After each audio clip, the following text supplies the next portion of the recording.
Buat cempedak, buahku ini tempatnya letak di atas para. Inilah dia generasi madani, pemangkin aspirasi negara. Datang bahtera dari Medan sehingga sebentar kelaluan kerai. Salam madani saya hulurkan kepada warga Dewan pembuka tirai. Salam sejahtera, salam perpaduan dan salam Malaysia Madani. Kalungan aspirasi buat saudara pengerusi, div-div yang berinovatif, kombinasi juri-juri yang berintegriti, lagi bijaksana. Sidang hadirin dan hadirat yang saya muliakan,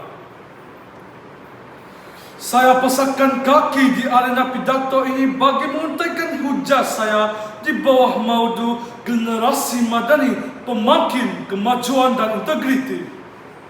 Sebelum kapal berlabuh, sebelum tinta dicoret, sebelum isi menyusul hujah, eloklah kiranya saya berikan kepada anda makna bagi frasa yang membina maudu pidato saya pada hari ini, supaya yang buta tidak teraba-raba, yang pekak tidak tertanya-tanya, dan yang pendek tidak tertinjau-tinjau.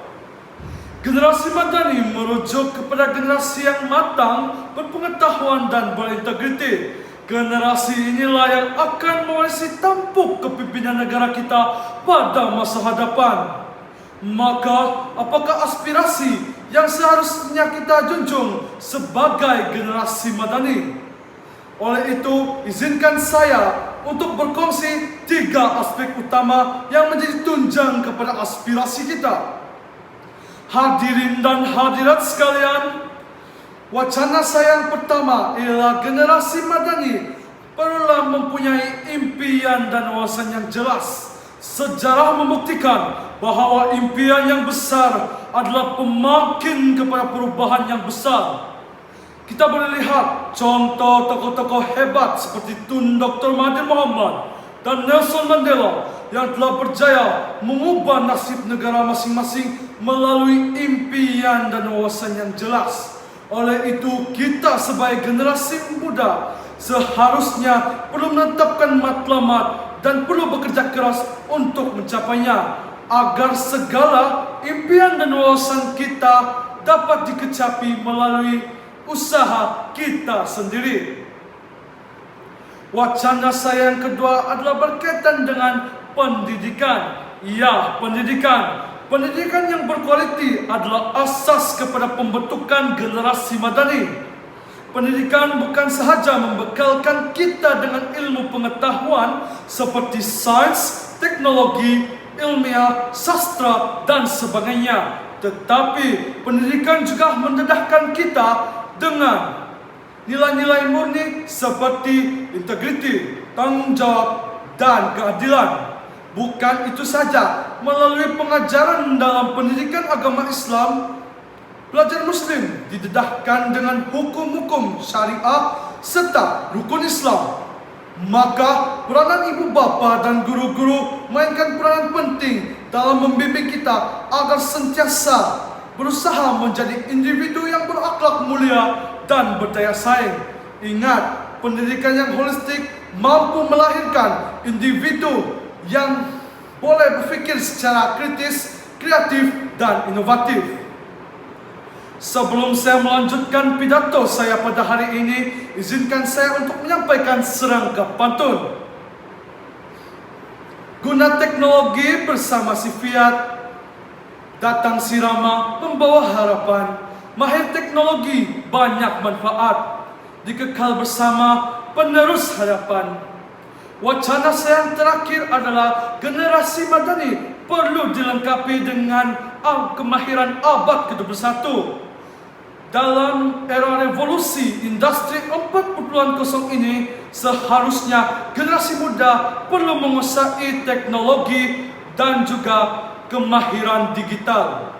Kemahiran seperti literasi digital, pemikiran kritis memainkan peranan penting dalam memajukan teknologi di negara kita.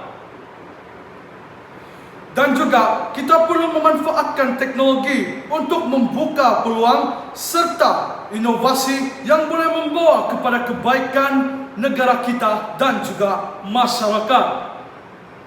Namun, kita juga seharusnya perlu menggunakan teknologi dengan penuh bertanggungjawab agar segala salah laku dapat dielakkan. Hadirin dan hadirat sekalian, generasi madani juga perlu aktif dalam proses pembangunan negara. Kita adalah pemegang masa depan negara yang mempunyai tanggung jawab untuk terlibat dalam proses membuat keputusan yang akan mempengaruhi kehidupan kita dan juga generasi akan datang. Penyertaan aktif dalam organisasi belia, badan bukan kerajaan, serta forum-forum awam adalah cara untuk memastikan suara kita didengar dan pandangan kita diambil kira.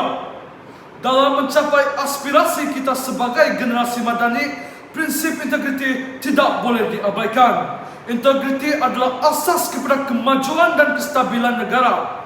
Tanpa integriti, segala usaha dan perjuangan kita selama ini akan sia-sia.